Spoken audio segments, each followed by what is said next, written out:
歡迎收睇一節天氣報告。今日係年27，睇下詳細內容。廣東風勢微弱，現時溫21.7度，相對濕度80%。預測早晚部分時間多雲，沿岸有霧。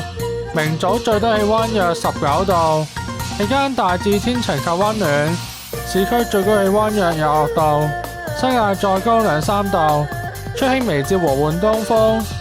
展望年29早晚仍然較為潮濕，期間溫暖。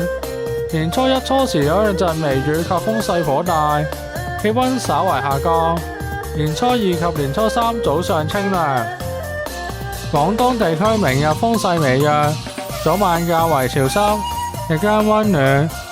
預料一股清勁至強風程度嘅東北季風會喺年29晚上至年初一抵達華南沿岸，區區雲量增多，有兩陣雨。年初二及年初三早上清涼，隨後2-3日該季風會逐漸緩和。廣東沿岸地區風勢微弱，日間部分時間有陽光。預測聽日空氣質素健康風險，一般同路邊監測站都係低至中嘅水平。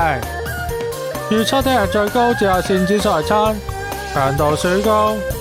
預測聽日顯著降雨概率為低。跟住落嚟睇埋各大城市嘅天氣預測。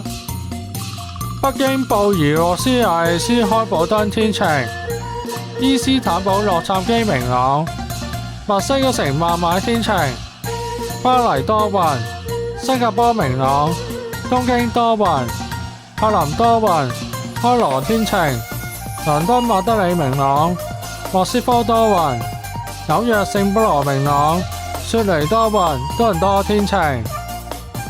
今次嘅天氣報告完畢，多謝收睇，拜拜。